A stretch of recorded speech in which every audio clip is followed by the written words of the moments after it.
What's going on, YouTubers? Anyone watching this on YouTube? This is episode 28 of the Bros Talking Soccer podcast. I have on my camo scarf from Sons of Ben in honor of Memorial Day. And we got Christian Sandler and Christian Knittel. Christian Knittel repping Fan Futsal, which I appreciate. And Christian Sandler repping a very nice beard. Thank you. Dave. Yeah, no problem. All right. So you guys are good to start recording the podcast. We'll get right into it. My volume good. I think I have everything muted that I need, so I'm good to go. You guys good? Yeah, anyone who doesn't see Matt right now, he's not here. He's not currently here. I was just going to gloss over that and not mention it, but yeah, that's a good point. All right, cool. What's going on, everyone? Welcome to episode 28 of the Bros Talking Soccer podcast, brought to you by Fan Futsal. My name is Dave Knittel. Can't even say my own last name. And I'm here with my brother Christian to discuss stories from around the soccer world. Matt has dinner plans and couldn't make it this evening, but we have our favorite and most recurring guest, Christian Sandler, with us again this week. Christian Sandler, thanks for being here. How are things going? Yeah, happy to be here again. Things are fine.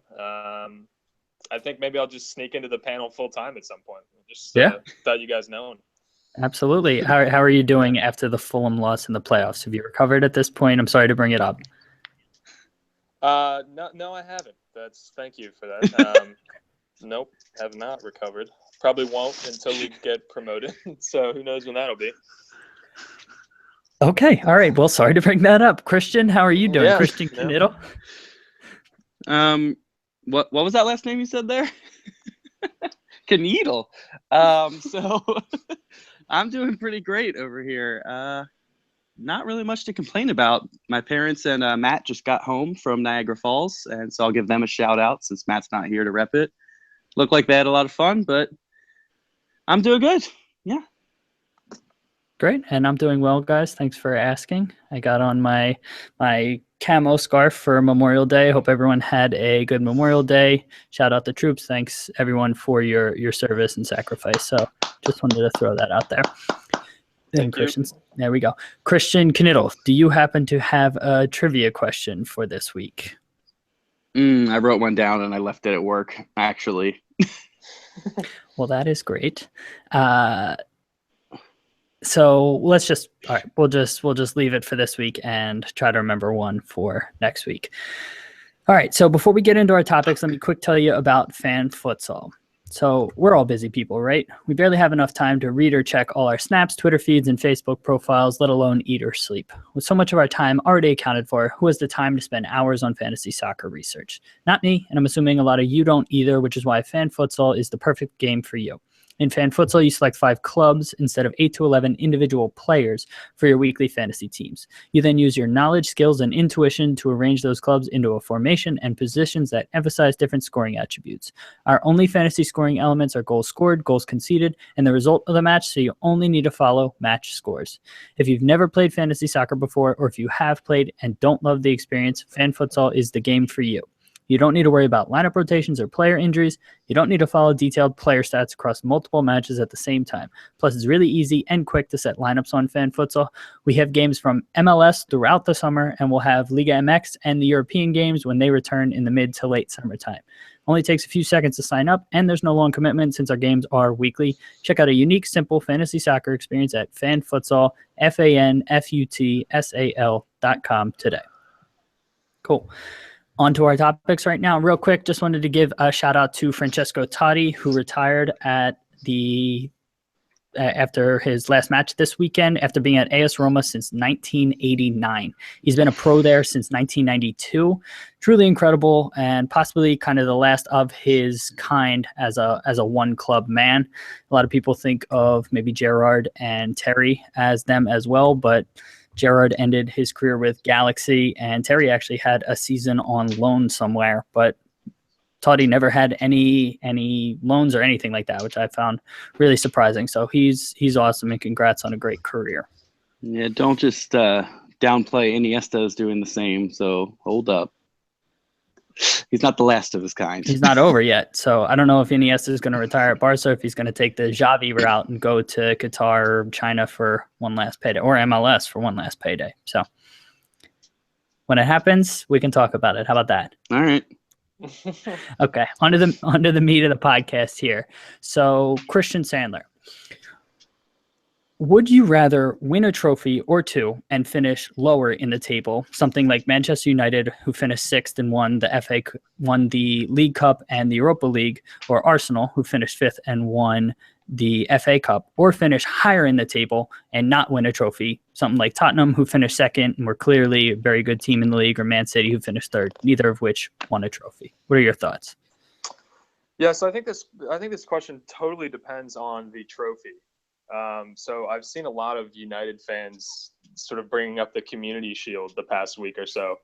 I'm not buying the Community Shield. I'm sorry that you can't say we won 3 trophies because we won the Community Shield. Stop that. But the thing is, like the FA Cup, for instance, how relevant, how impressive is the FA Cup if you're a top 4 club? I'm not really buying that as the focus, and I'm not buying Mourinho at United coming out and saying, "Yeah, we don't really care about the league. We're going after the Europa League," and people are saying that, "Oh, the Europa League, they've never won that before." My takeaway is they should never be in a position to win that trophy. You should be in the Champions League every year. That's not impressive to me that you go down a notch and get back by winning. So you're saying it depends on the status of the club. So being like a Fulham fan, like you are. So if Fulham finished 8th in the table but won the League Cup, so either or. So say they finished 8th in the table or could finish 17th and won the League Cup. What would you rather? Yeah, I'm saying that's not the primary goal. The primary goal is to finish top of the table. At least it should be for these top teams. Okay. So, like, if you're in the camp that says United had a better season than, say, a Liverpool, I'm not on board with that, because I think United should be aiming for the league title above everything else, and I don't like that Mourinho job about coming out. Yeah, we're not interested. We're going after this. I mean, let's talk about Arsenal and Spurs. I mean, who had the better season there? Was it Arsenal because they won the FA Cup? I don't think so at all. I think Spurs had a much better season, and I don't think the FA Cup is relevant in that argument. We'll get to Arsenal in a bit here, but all right, fair enough. Christian Candelo, so what are your thoughts on this? So again, the perspective is, what would you rather kind of as a fan? This is a really interesting question because I think it all is determined based on your expectations of each team. It's different between Tottenham and Arsenal. Tottenham really don't have as high of expectations, even though they are a much better team now. You would expect Arsenal to finish higher, and so Tottenham's season looks like it was better than it may have really been trophy-wise. Yes, they got back into the Champions League and they put in a title challenge until the last couple weeks. But at the end of the day, Arsenal did win a cup. They didn't get in the top 4, which was an issue. But in the previous years, when they were winning the FA Cup and finishing top 4, I think that's better than finishing second. Okay. So Champions League qualification and the FA Cup. Yeah, if you're winning a cup and qualifying, that's why I can say Man United should not be in that position. They have way too high quality of a squad, and they have depth out the wazoo, even with their injuries. But they probably did have a successful season. They won 2 trophies. The League Cup, who cares about? But they did win it, and they won the Europa League, which is a European trophy, something they had never won before. And they made it back in the Champions League, even with not caring about the league, according to Mourinho, which is absolute nonsense. But I consider that a successful season. 2 trophies and back in Europe's top competition. So approaching it strictly from a fan perspective, and Christian and Canelo and I, we're both Liverpool fans. Liverpool finished 4th, qualified for Champions League, didn't win anything. United finished 6th, has 2 trophies, and is in the Champions League next year. Which season would you rather have had as a fan? Is that Christian Canelo. You're the Liverpool fan. Okay. Sorry, I didn't realize that was I would probably prefer United's. I would like the trophies. Okay. Christian Sandler, what about you? Yeah, see, I'm taking top four, man. And I mean, I guess it would be different if I were a United fan. Like my expectations would be different. But I think Liverpool was the better team and they had the better season. I mean, that's just it. I don't really think trophies of that nature should be at the top of the priority list for United. Okay. I think we exceeded expectations over what United exceeded in their own, which makes it look like we had a better season when probably from a neutral fan, it doesn't look that way. Agreed. But as a fan, I want to see my team win. I want to see my team win something, a trophy. They entered a competition and they were the best team in two different competitions. Yes, we can say that, they're demeaned because teams don't, play their starters in the League Cup and the Europa League. They're playing against second-rate opposition. At the end of the day, they still came out as the best team in both those competitions. And I would rather that than support a team that finishes third or fourth and they don't win anything. And yes, they had a great season, but at the end of the day, they won third or fourth place. And so that's kind of my perspective on things. Let's stick with Man U, and they won the Europa League as we've been talking about, and that means that Wayne Rooney has won every possible trophy with Manchester United that he could win. Where does that place him in kind of their club's history at Man United, and did he kind of overstay his welcome, and is that hurting his legendary status? What do you think, Christian Canettle? Well, his status with the club is he is a legend. That is what he is. He's their top scorer ever. Displacing Sir Bobby Charlton. Is that who it was? I believe so. Yeah. Who is an England legend. So it's not a light feat to take. Yes, he has fallen from being one of the best strikers in the world, if not the best, back in 2010, around then, to kind of fading out. He has overstayed his welcome. I'll answer that question now. He probably should have left 2 years ago, but he won every single trophy at United because he stayed. And he did break the record because he stayed. And he has probably cost them in some games because his quality isn't as high, but he's won them games as well. Fair enough. And he deserves the respect, something that Arsene Wenger is also experiencing at Arsenal, where he may have overstayed his welcome. Yep, and we'll certainly get to that later. Christian Sandler, what are your kind of perspective on Rooney? I'm just itching to get to Wenger. Yeah, so I think they both have overstayed their welcome. But here's my point on this topic is, I would say it's very easy to overstay your welcome at a place like United. Much easier than, say, like Gareth Barry at Everton, or even Totti at Roma. At a place like United, you've got fresh young talent coming in all the time, and it's going to be really difficult to pinpoint, hey, like this is when you need to leave. But this is the end.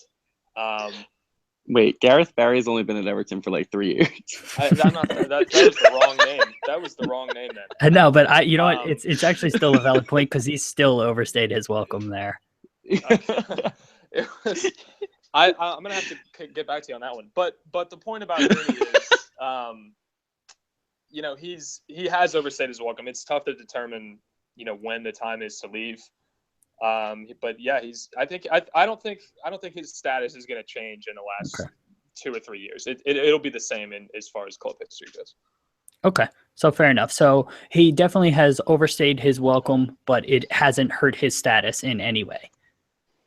Is that fair? Both you guys seems like both. I don't think it hurt his status as a legend of the club, but people are going to remember him this way for the next couple of years. They're going to remember how he finished it, and with their short-term memories. But later on, people will remember him as a legend. Yep. So I think that was basically the point I was going to bring up. You see this happen a lot of times with different athletes not knowing when to kind of hang it up, which makes it almost that much more impressive the way Scholes and Giggs kind of went out in their careers, where they were still somewhat contributing. I know Giggs' last year, he basically was just a player manager and almost never played. But it's almost something like you'd rather that than have this Rooney situation where he's getting 10 to 15 games. He's being benched for long periods of time and popping up here and there. So Christian, you bring up a good point. I think he's going to be remembered for these next few years as this, not as favorably. But then when you get Shrek. beyond that over the course of time, he won't be remembered as Shrek. But as he gets further away into his career, I think a lot of his accomplishments will end up coming through. Okay, so with that, let's take a quick break. I know we want to get to Wenger, so let's take a quick break, and we'll be back in a few. Stay with us, everyone. Okay, boom, just like that, we are back for segment 2. Since none of the panel, except for myself, joined Bros Talking Soccer game on Fan Futsal this week, I'm not going to spend too much time on it. It was Serie A. I ended up tying user Ma3 Sons, aka our mother, for first place with 80 points. Shout out to Ma, nice win. We tied, and yeah, everything is great. This weekend we're going to be doing MLS, and going to be doing that for the next month because that's the only league that's active right now. As our Bros Talking Soccer game, go to fanfutsal.com, enter, and you may get a shout out on the podcast. With that, on to our favorite topic that everybody's looking forward to, and that is Arsene Wenger. So Wenger, I believe today, officially signed his contract. It's kind of been rumored for a couple months at this point that he is staying at Arsenal for at least 2 years, with their CEO saying that that's not even definite, that 2 years is going to be on the low side. He could stay beyond that. Christian Sandler, was this season a success for Arsenal, winning the FA Cup, and for Arsene? And do you think he deserved kind of that 2-year extension, or is it time to move on? No, it was not a success. Ask like any Arsenal fan that has been a fan for any number of time. Not a success at all. Forget the FA Cup. How many times have they won the FA Cup? Like 13 times? It's a record. Dude, who gives a rip about the FA Cup? I'm sorry. If I'm an Arsenal fan, I don't care about the FA Cup. Yeah, Aaron Ramsey's the hero. That's fantastic. Why don't we try and win the league? That's my takeaway here. And I come at it from a simple angle. So every year Arsenal is ridiculed for being top 4, usually 4th, and not challenging anyone else for the title. Every year that happens, and they're always ridiculed. And oh, here comes Arsenal again, not gonna challenge for the title. Wenger brings in like Ozil and Sanchez, one of the best players on the planet, and nothing changes. They don't get anywhere close to the title. So the 1 year that changes and they finish outside the top 4, they finish 11 points behind Tottenham, their arch rival in North London, which hasn't happened in years. The one time that changes for the negative is the year he gets an extension. That doesn't add up. How does that make any sense? I don't know how many more years you're going to give the guy. Now, here's the thing: he's a legend. He's one of the best coaches ever. But he's overstayed his welcome far more than Rooney has, in my opinion. Sanchez is going to leave. Ozil's probably going to leave. Lucas Perez is gone. I mean, first of all, can we just pump the brakes on Lucas Perez? That was the answer at striker. Yeah, that was not the greatest signing. You're going to bring in Lucas Perez to score some goals. I mean, let's be real. Like, how many more players is it going to take? You can't get much better than Sanchez at forward. You're not going to find much better than Sanchez. I love me some Olivier Giroud, but let's be honest. I mean, if you want to win the FA Cup, do it with Giroud. If you want to win the title, the league title, do it with someone else. So yeah, Arsenal may finish 4th next year. They may win the Europa League and get back into the Champions League. Who cares, man? That they're supposed to do that. Go win the title. I don't think you're going to do it with Wenger. It's been a while since. So you don't think he should have gotten the extension, basically? If you want to put it that way, yeah, I don't think so. All right, Christian Cannell, what about you? So was this season a success for Arsenal, and also does Wenger deserve the 2-year extension or not? All right. My biggest issue with Wenger is that he is stuck in his ways and isn't willing to change them. He really believes that he still Why is your face like that? Go on. He switched to a 3-5-2. He's made changes. Honestly don't know No. what more people You're want not from ready. Arson You're and not. from You're Arson. not listening to It's me. your You're not turn. listening Go to me. ahead. Go ahead. You're not hearing me. Okay, so what I'm gonna say here is not tactically.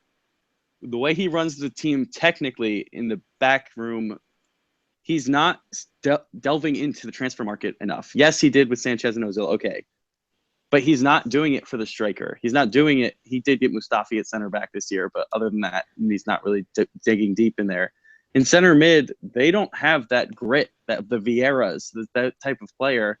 And yeah, there's not many of them out there, but they have the money that they could go out there. He still believes in this youth setup that he can bring up, but Arsenal's youth setup is not on top anymore, and he can't be doing that. He needs to rediscover. He used to dig into France's system and bring players over at a young age and build them into world-class superstars. Henry, Vieira, Clichy, those types of players. He's not doing that anymore, and France are in a golden age of their young players. They're about to be very, very good. I don't know why he's not doing that anymore. He's French, and he has that connection. Yeah, that's a really good point to bring up. But what I'll say with that is this season was definitely not a success from my view. I know I've been talking to my friend John, who's a huge Arsenal fan. I actually watched the FA Cup with him at an Arsenal bar in Philadelphia, which was very interesting. But he thinks it was a success just because they won the trophy. And he's excited to not be in the Champions League for once, to see if maybe it could help them in the league, and possibly could. But the Europa League is a killer.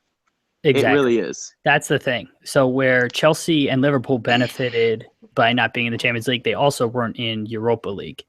And whereas Arsenal is still going to be having those trips that they have to take to Shakhtar Donetsk and weird kind of places in Eastern Europe that kind of comes with the Europa League territory. So I'm still somewhat torn on this whole topic. So I think Arsene has done amazing things for Arsenal. He has carried them through their transition from Highbury to the Emirates, which we talked about in our previous podcast, where, you know, when you change stadiums, you saw what happened to West Ham. I think Tottenham's going to struggle next year with their stadium transition. And so him shepherding them through that, keeping them in the Champions League that whole time was incredible. Yes, he hasn't won the league since 2004, or 2003. I can't remember when the last time that they won, but either way, the league dynamics have greatly shifted. I still think that he has a lot to offer, and I think there's been rumors that they're trying to build up his backroom staff and get him a director of football and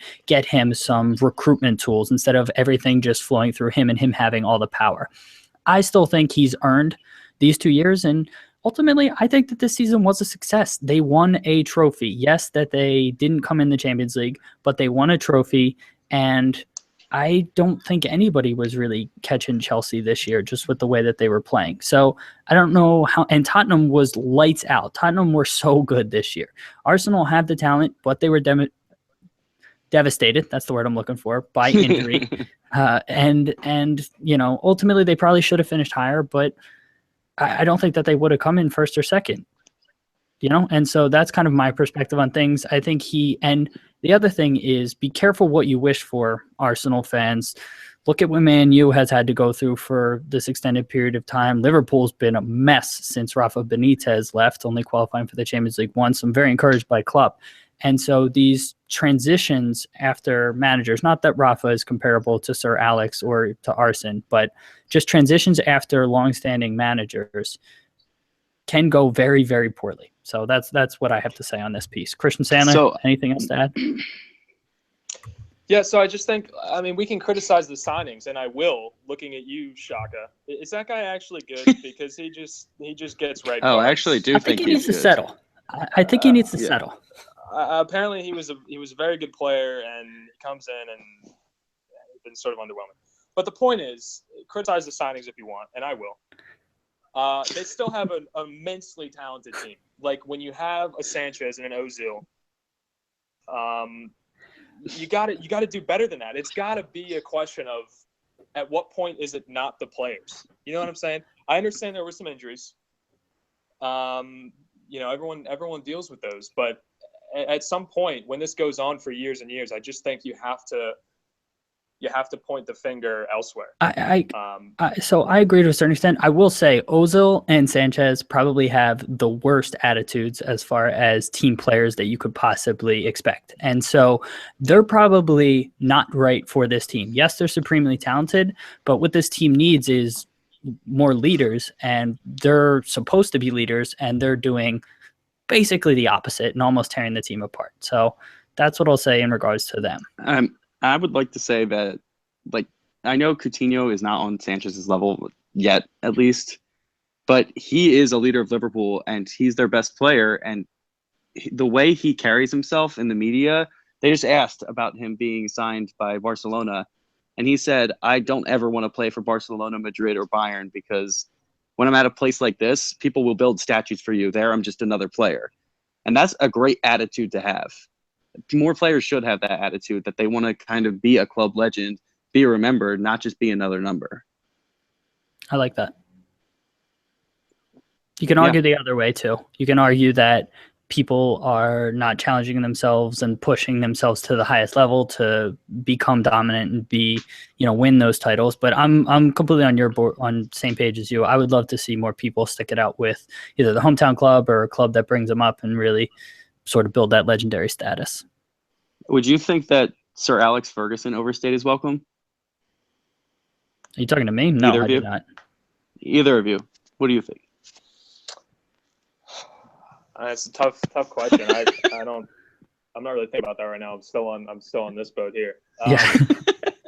Let me just say that's a different topic. Let me just say, okay, so Wenger's got the contract now. Like you said, Christian, go to France.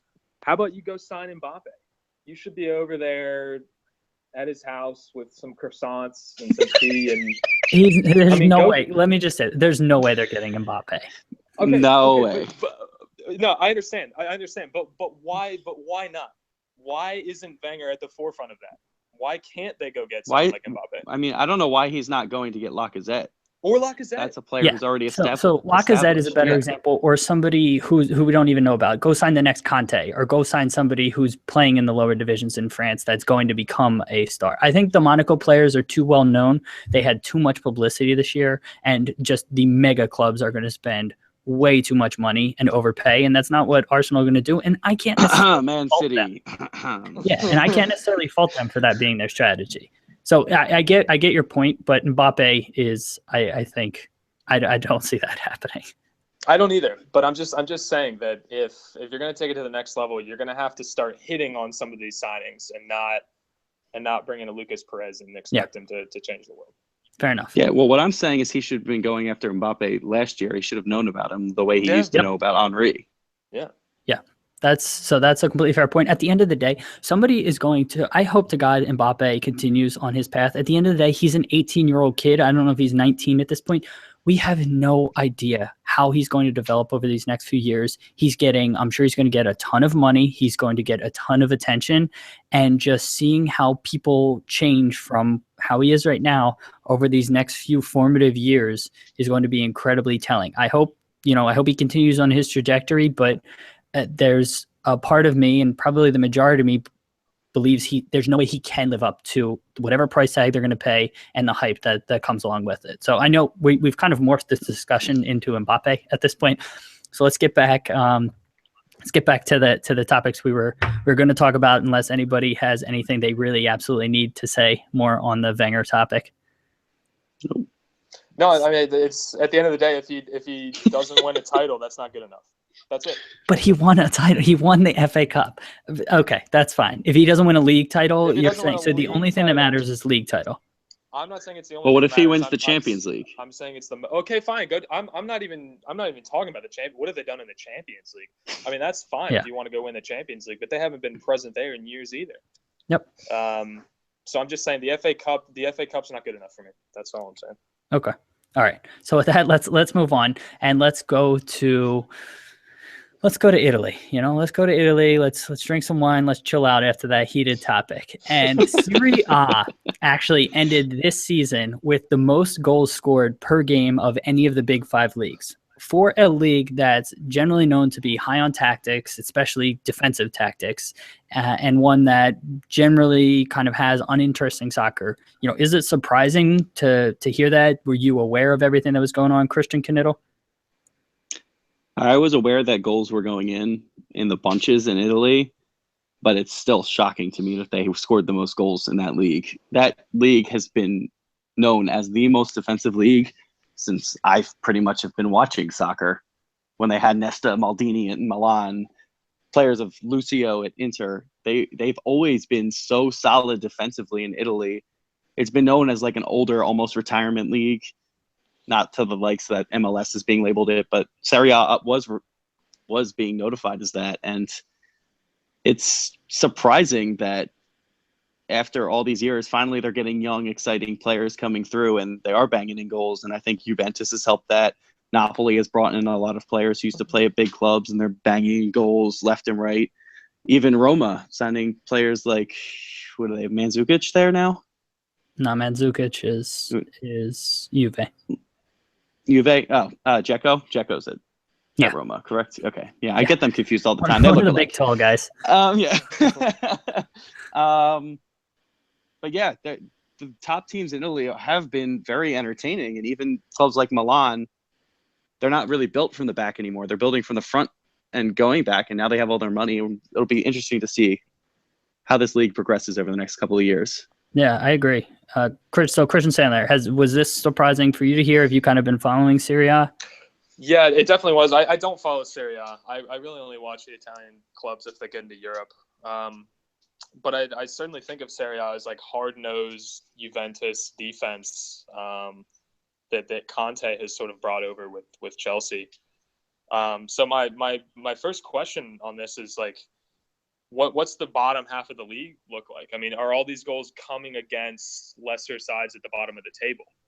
Because they're not coming against Juventus. So I'm just wondering. I'm wondering about parity in Italy. Yeah, basically Juve, Roma, and Napoli just poured in goals this year. And Inter had some crazy score lines too towards the end of the year. But mainly it was kind of those three. And I think they finished 1, 2, 3 in that order. I can't remember if no. I think Roma just stayed ahead of Napoli. Yeah, Roma came in second, Napoli came in third. But those they were averaging almost 3 goals a game. They were just pouring in goals against kind of the lesser opposition. Mm-hmm. So yeah, I agree. It was surprising. It was exciting to watch, and Napoli was an incredibly fun team to follow, and hopefully they can hang on to players.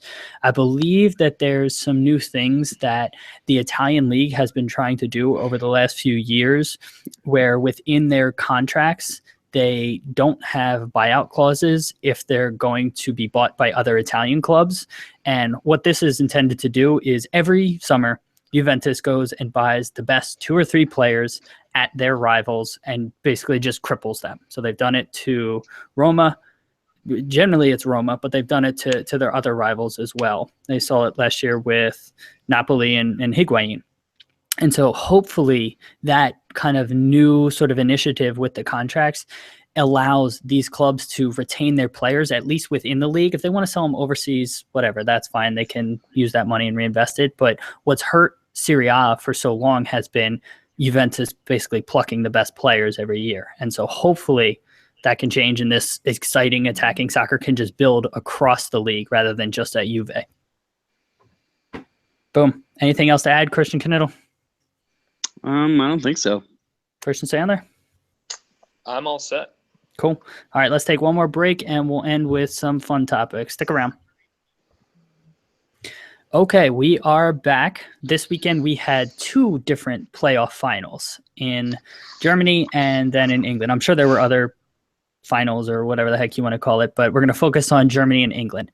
So in Germany, Wolfsburg prevailed over 2 legs over Eintracht Braunschweig, which is such a great German club name. It sounds exactly like what you think a German club would sound like. And meanwhile, the playoff in England ended 0-0, went to penalties, and Huddersfield Town won over Reading. Now, the playoffs work differently in each of those leagues. In Germany, the top 2 clubs in the second division automatically get promoted. The bottom 2 clubs in the first division automatically get relegated. Then the third from bottom team in the first division, so the 16th place team, plays the third from the top, so the third place team in the second division, over 2 legs to end up who gets in the first division and who goes down to the second division. In England, it's the bottom 3 teams in the first division automatically get relegated. The top 2 teams in the second division automatically get promoted. And the 3rd through 6th place team in the second division have a round robin sort of playoff, and ultimately ends with one team basically going up out of those 4. That was for the listeners. Thank you for sticking with me through that. Christian Sandler, which of those 2 promotion, relegation playoff systems do you kind of prefer and do you like to see? I might have to side with Germany, actually. I'm a big fan of the 2-leg system. I hate to see a season come to an end based on one match like that sometimes. And I can only imagine how intense those 2 legs are, because I think in a lot of ways getting relegated is a bigger deal than getting promoted.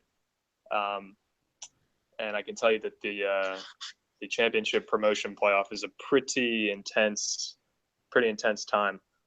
But yeah, I like Germany. I think it's fresh. I think it's a interesting way to go about it. And like I said, I think 2 legs is the most fair way to go about it in that spot. Okay, so you like it because the fairness more so. Christian Knittel, what about you? This is a tough one. I kind of would like a hybrid of the 2 of them in an ideal world. I think I prefer the German system, just the way it's set up right now. Just head-to-head, 3rd versus 16th, over 2 legs. You get a home match, you get an away match.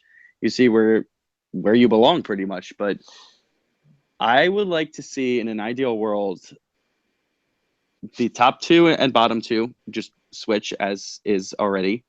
But maybe 3rd and 4th and 16th and 15th go into a 4-team playoff, and 2 of them go. I think 4 teams makes more sense, which is why I like the English version too.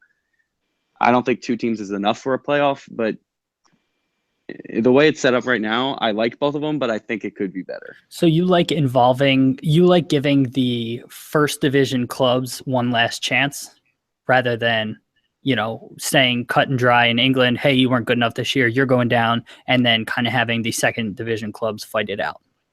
Yes, I think they deserve a chance to fight. They already earned the right to be up there before, and if they are good enough, yeah, they didn't prove it over the season, but if they're better than the team that's getting promoted over them, they have that right to defend that. And I like that about the way Germany is. Okay, fair enough. I personally like the English system. I think you had an entire season to prove your worth, and anyone can kind of play well over 1 or 2 games, to redeem yourself. But I think the first division, bottom 3 get relegated. And then I like England's kind of system where it's sort of mayhem, 3rd through 6th. Anybody kind of has a chance. The only thing I don't like about England, and you see this a lot of times, is if you don't get 1st or 2nd, very infrequently is that 3rd place team the one who ends up qualifying, because there's so much of a letdown. They were so close to becoming automatically promoted, and oftentimes they lose in the playoff. Now, that's ultimately kind of their own club's fault and coach's fault and players from a motivational standpoint, but it's still frustrating and disappointing to see a lot of times that, similar to American sports, it's not always the best team that wins the title at the end. It's the team that gets hot at the right time. So I don't know if there's an equitable way to decide from a sporting perspective, but strictly from a fan sort of enjoyment perspective, I like England's kind of system because it is kind of chaotic. Christian Sandler, anything else to add? Yeah, no, I could get behind that. I mean, I think there are pros and cons to both. Maybe combining them would be a cool idea. But yeah, I mean, I personally think both work just fine. I mean, it's not like one is wrong, one is right. So I will say in Germany, I think this was instituted in 2009. I may have my stats wrong, but in the late aughts, which by the way, that's what it's called, from 2000 to to 2010. Did you guys know that? I found that out a couple of weeks ago. So I've been trying to drop that into conversations here and there. Somewhere in the aughts, they instituted this playoff system. Only, I believe, twice has the first division team actually lost and gone down. So most times that first division club ends up kind of staying up. So I don't know. Just wanted to throw that in there. Another quick aside, Huddersfield Town announced that they are keeping season ticket prices at £100 for any season ticket holders that have been holding since 2009 when they were in the third tier. I think that's just such an awesome gesture. You see so many English clubs these days raising ticket prices, and there's a huge sort of butting between supporters and the actual club over ticket prices. And with so much TV money coming into the clubs in the English Premier League, I think that's a fantastic gesture. So, I'll give a Christian applause to Huddersfield for that one. There you go. All right, let's get on to our last topic here, which was David Beckham has been nominated for the U.S. Soccer Hall of Fame as a player. So let's just focus on it from that perspective. So does he deserve to be in the Hall of Fame? Christian Knittel. I would say no, he doesn't deserve to be in the USA Hall of Fame. Why would he be? He is a legend of the game over in Europe. Mm-hmm. But I know he brought a lot of publicity over here and kind of was one of the first to come over and really make this league have some credibility. But what did he really do to... I don't know if he really was involved and was a legend of the game over here. Got it. So as a player, a couple things I just want to throw out. So requirements to be nominated, you have to have played in America, in the top division in America for 5 seasons and made the postseason All-Star or All-League team at least once. So his credentials, he played here for 6 seasons, had 118 appearances, 20 goals, 48 assists across all competitions. He won 2 Supporter Shields, 2 MLS Cups, made the best 11 one time, and had 3 All-Star appearances. So those are kind of his playing stats. So Christian Sandler, what about you? Do you think he deserves to be in the Hall of Fame as a player? Yeah, sure. I mean, he's got the resume. I'd be more interested in him being in the Hall of Fame as more of like an ambassador type of role. Just based on what he did for the game. I mean, at the end of the day, he's not going to be remembered for 48 assists in the MLS. He's going to be remembered for sort of bringing decent soccer here, which I think is noteworthy. I think people from other countries are honored in certain countries all the time. And I just think you have to ask where would the MLS be right now if it weren't for David Beckham? I think it would be drastically different. So, agreed. So that was kind of my point as well. So I think that there are plenty of players that kind of have those stats. Yes, they're somewhat impressive, but I don't think that they're enough to warrant Hall of Fame just from a player standpoint. But exactly what you were talking about, Christian Sandler, he changed the league in so many different ways. So first, he changed the salary structure and basically had to create a new rule for him that allowed them to bring in more talented, higher profile, higher paid players. And that instituted awareness and interest from players and fans literally all over the world. And so overnight, he put the LA Galaxy and MLS on an unprecedented world stage for MLS that they never had in their existence. I think MLS is still a success. I think it was still building and had a lot of momentum before he came.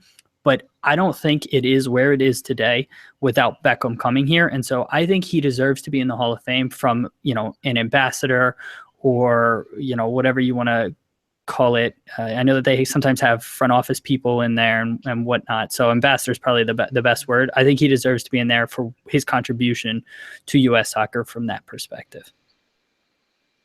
I think they should change the rules and Gerrard should get in there and they should remove Beckham from that. Okay, that's not even is that even a joke? Is there any logic behind that? Yeah, because Beckham played for United and he's a piece of scum. Okay, all right. That's a ridiculous thing to say. Okay, all right. So with that, Christian Sandler, anything else you wanted to mention on the podcast? Did Wenger get an extension? Did that happen? Or, No, that was real. Yeah, you haven't been dreaming. Okay, that's real. Yeah, good luck, Arsenal. Have fun with that. Okay, Christian Knittel, anything else you wanted to mention? I'll mention that it looks like Aubameyang is going to PSG, which is an interesting choice for him. Not really sure if that's a step up. Maybe. Yeah. I just don't know how I really feel about that. Kind of seems like a stagnant move. I think Dortmund are in a better league and have a good chance. They're in the Champions League this year as well. And I'm not really sure why he's going to France. I'm very confused, actually. Money. I gotta think of one thing. I could tell you right now, anybody's willing to pay that money for him. No, not anybody. Okay, anybody in any of the big teams around the world. Yes, they are. You don't know that. All right. So okay. So that's fine. I wanted to mention. I do know that. I wanted to mention two things. John Brooks became the most expensive U.S. player ever transferred. He moved from Hertha Berlin to Wolfsburg for 20 million euros. That was official today. So congrats to him. Hopefully, he can spur Wolfsburg on. Wolfsburg was in the relegation playoffs, but Germany's weird. And Wolfsburg's a big club. I expect them to kind of be up competing for the European spots next year, and hopefully he'll be contributing to that. Also in Germany, Thomas Tuchel, we kind of left this out. He left Dortmund. He was fired due to mix-up in the front office or breakdown in communications. It was announced or whatever. That surprised me. Did either you guys see that coming? Matt's here. Okay, Christian Sandler, did you? No, I didn't. It's sort of odd. Oh, another guest appearance. I thought Dortmund was sort of heading in the right direction. Maybe not now without Aubameyang. I don't know, but something behind closed doors there, because on the field it seemed to be working just fine. Yeah, maybe he left because I think that Tuchel may have left because Aubameyang left, and he knew, and they weren't willing to do what it took to keep him, and they weren't going to bring in his players. They weren't going to let him keep his players. So maybe that is what was going on behind the scenes. Yeah, the rumors were that he was pretty robotic and he wasn't the best player coach. And so it was oftentimes pretty tough to connect with him and understand what was happening behind the scenes and the decisions he was making. Also, the crashing out in the Champions League to Monaco and, the horrific bombing, I'm sure took a toll.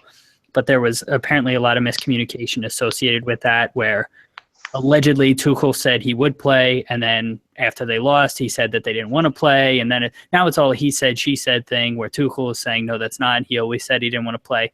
So ultimately, I think that this was bound to happen. I'm really curious to see how that impacts Christian Pulisic. Now, anytime that there's a new manager, a lot of times they come in with a different philosophy, and it'll be really interesting to see if he can kind of continue his upward trajectory, because he played over 40 times for them this year, and hopefully, he sticks with it.